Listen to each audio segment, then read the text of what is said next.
Hello，大家好，我是沐晨，今天要来跟大家聊一下关于灵魂出生前计划的这个观点，这个议题。因为在占星课当中呢，我们有聊到月亮，然后聊到月焦点、南焦点与北焦点。其实在占星学当中的南北焦点呢，它是能够让我们去看出灵魂来到这一世的意图是什么。南焦点呢是观察我们的灵魂从哪里来，而北焦点呢是观察我们的灵魂此生的课题要往哪里去修炼，我们要往哪里去的方向。如果从这个观点来看的话，我们这一世会降生在什么样的北焦点的位置上面，那也代表着我们的灵魂是想要打断过去的回圈。南焦点暗示的是我们的灵魂过去在某些方面有特定的执着，而因为这个发展过度或不足，而让我们付出了代价，惨痛的代价。我们的灵魂觉得受够了，就是不想要再这样继续回圈下去了。所以此生我们立下了一个愿，就是我们的灵魂渴望往北焦点前进，渴望往北焦点学习，因为唯有朝着180度最远的那一个方向前进，才有办法打断过去南焦点的回圈。在这个占星课上面呢，我们谈到了月亮，谈到了南北焦点的时候，就有同学问说，听说是孩子自己选择父母的，是吗？这个说法是这样吗？问我的看法哦。我就想起了有一本书叫做《灵魂出生前计划》，我在10几年前的时候呢，就有看过这本书，也有听过这种说法。我其实一直反复在思考这件事情。这个观点不是那么好理解，也不是每一个人都能接受的。所以这一次又遇到同学很好奇我的看法，那我觉得除了在课堂上跟大家分享之外，我也想要录一集来跟大家更深入的聊一聊我现在是怎么看待这个问题的。我并不是一开始就很能理解这是什么意思，也不是一开始就买单这个说法。我先简单的讲一下什么叫做灵魂出生前计划好了。他的意思就是说，我们的灵魂在降生之前，他在天上已经开过会。跟谁开会呢？跟其他的灵魂开过会。它就很像一个专案一样。这个专案呢，是为了某一种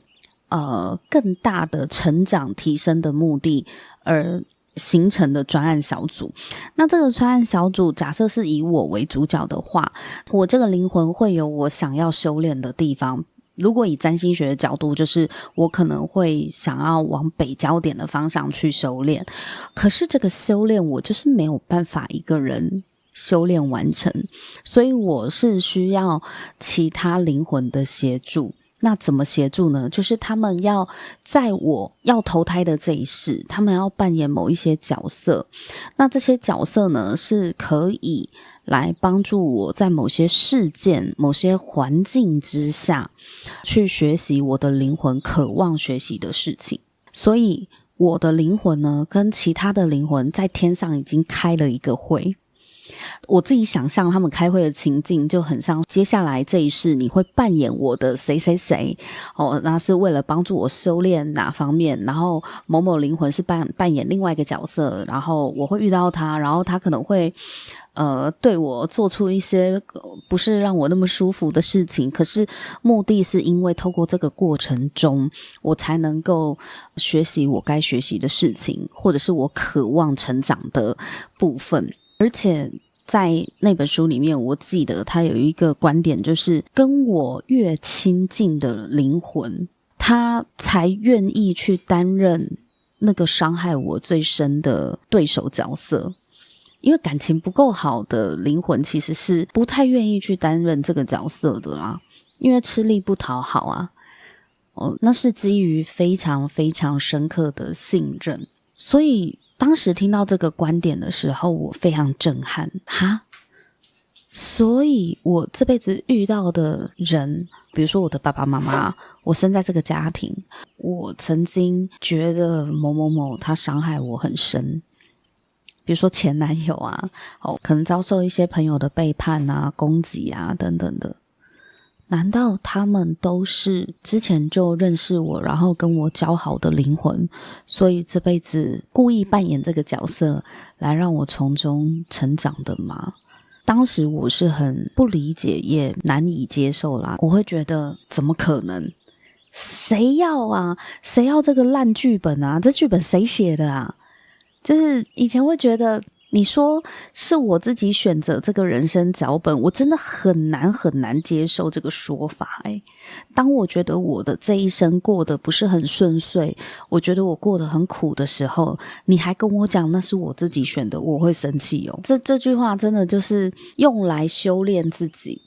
用来作为自己个体化、自我成长、整合之路的一个支撑的观念，我觉得是 OK 的。可是真的不要随便对别人讲这句话。我觉得这是很多身心灵圈的人要很小心的，就是有一些身心灵的金句不适合随便套在别人身上。比如说我以前还听过什么门外没有别人，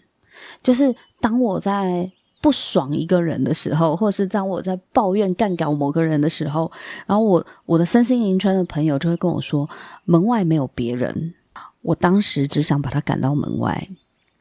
你到底在说什么啊？不然就是说什么一切是你自己选的嘛，一切都是道德安排嘛，你讨厌别人就是讨厌你自己嘛，你讨厌的人身上也有你自己的影子哦。听到这种话真的会气疯，我当下的心情就会觉得你在说什么风凉话。我现在就是跟你讲我被某某人欺负了，你在那边跟我讲门外没有别人，在那边跟我讲一切都是道德安排，到底是在说什么？后来其实我经过了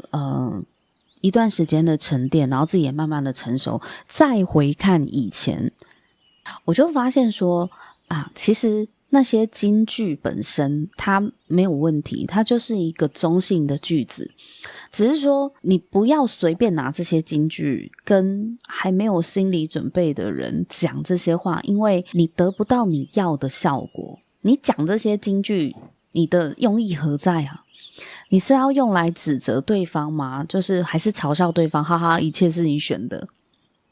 那如果你不是要去讪笑别人，你是希望对方可以警醒，可以醒觉，你在当下他情绪还没有过的时候，你讲这个话他也听不进去，也收不下去，那你讲来干嘛呢？我觉得有一些观点，有一些概念，我们用来自我修行的时候，我们用来作为自我的提醒是 OK 的，可是真的不需要用这些话去提醒别人呢。所以关于灵魂出生前计划，不管你相信也好，不相信也好，你接受买单不买单都可以，它就是一个观点。如果哪一天时候到了，你对这个观点有所体会的时候，那么你可以从这个观点的角度去思考一下，这到底是什么意思？重点不是在于这到底是不是我选的，重点是在于我为什么会做这样的选择。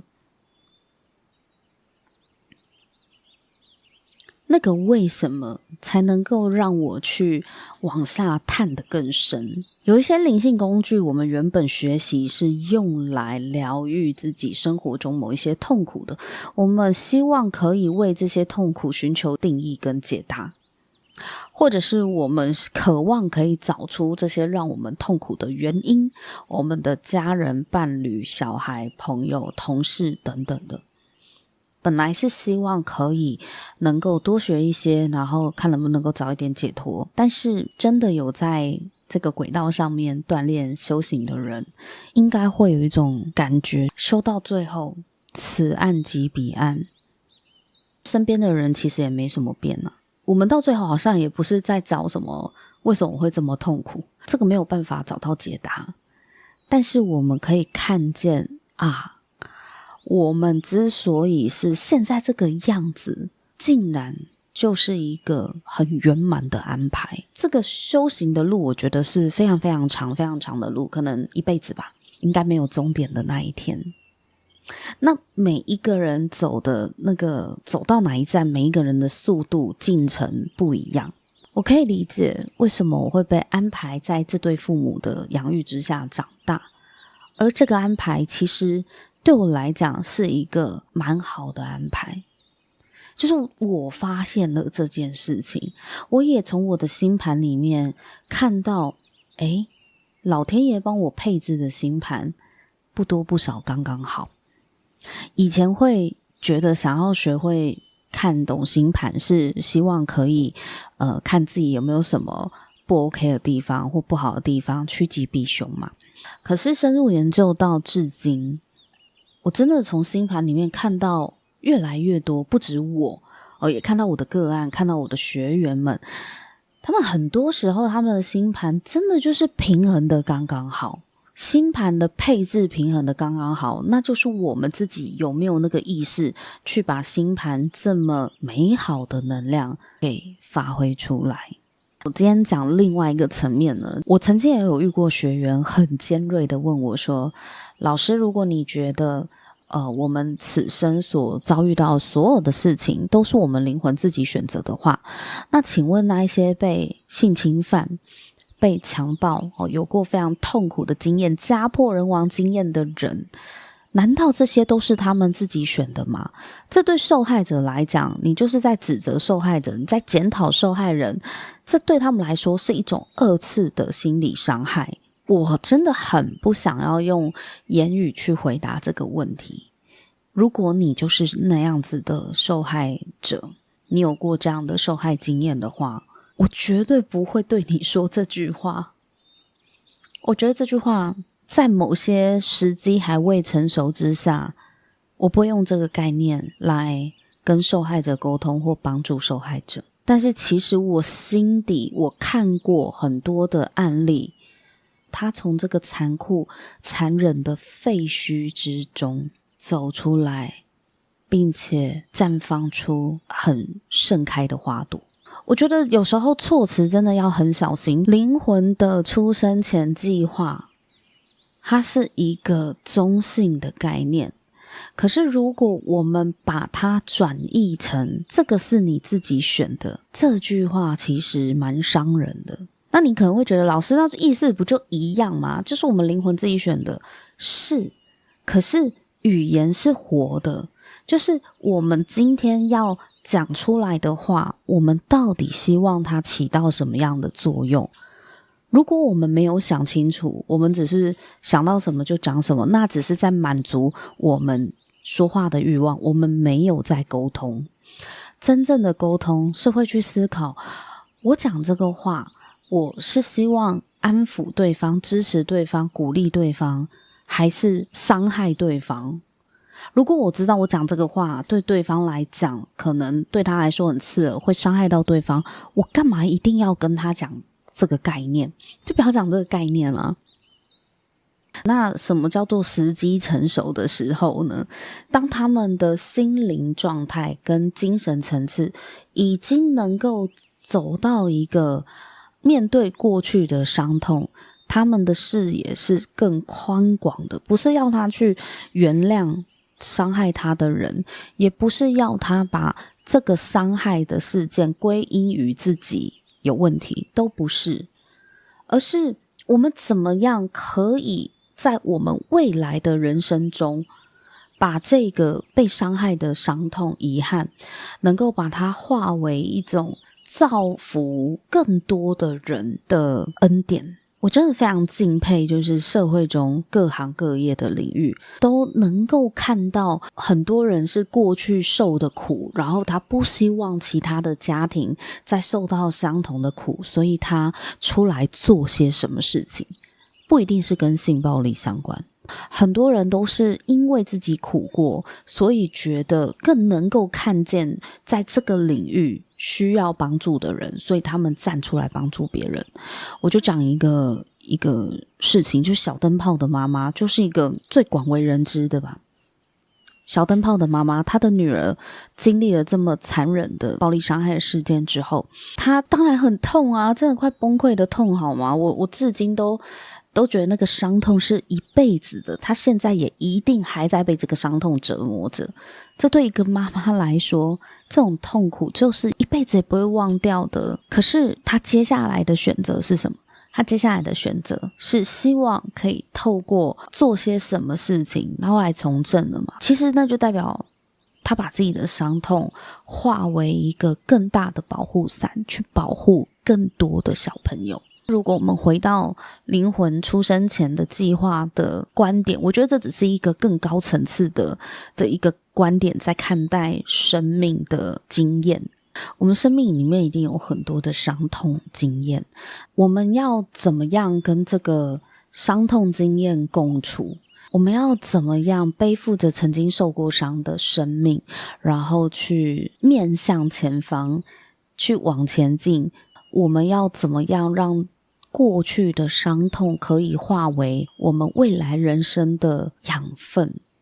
从更高的维度去思考这个打击，这个挫折，它究竟让我看见了什么？然后这个什么能不能够化为未来支持我继续过生活的一个动力，让我能够好好的爱惜我自己。所有的灵魂都应该最基本的就是希望你好好的爱惜你自己。我们的灵魂是很爱我们的，只是那个爱我们可能忘记了，可是我们会在生命的很多的遭遇过程中去体会灵魂对我们的爱，即便它创造出来的情境是非常非常痛的，的确有一些是充满恶意的，我们要怎么样不让这些恶意再继续掌控我们的人生？有一些同学又继续问啦，他就问说，老师，那如果你说灵魂出生前计划就已经决定我们的人生是要往哪个课题修炼，那感觉是为我们好啊，对不对？都帮我们排好了某一些对手戏那为什么有一些人还是会选择轻生自杀为什么他还是会熬不过去？灵魂的课题是不是每一个人都能够成功圆满的达成任务呢？当然不是。这个在占星学当中我也有被问过，是不是每一个人都一定能够走到北交点？首先北交点不是个地标并不是说我还差几公尺我就可以到达的，它不是个坐标，不是个地标，它就只是个方向。但也不是每一个人都有这个醒觉能力会往北交点的方向去，有人活了大半辈子都还是浑浑噩噩的留在他习惯熟悉的南交点呢，他根本也没有觉察自己应该要往北交点去，他没有觉得自己有什么好改变、好检讨、好改进的，没有啊，都要别人配合他。有些人是这样愤世嫉俗过一生的，那他就很显然没有往北交点去。所以虽然灵魂安排了一些功课，出给我们的一些考题他会根据我们在投胎之前的意愿然后去写这个脚本嘛。那有些脚本真的是很猛烈有一些遭遇真的是让人家感到很不忍心的，那也有人是撑不过去，就这一次的作答放弃了，下一次再来。以上就是我的看法。那最重要的就是跟大家讲说，这个观点不是拿来教训别人的。我们不管学占星学、心理学还是任何的学习，我们学到了某一些理论观念，真的都不要用来教训别人。你不要在别人还没有想要往这个方向去想，或者是还没准备好可以再往下探讨更深层次的时候，你就贸然的拿这句话去套别人。我觉得这个有时候是真的太过残忍了也不应该这样子讲。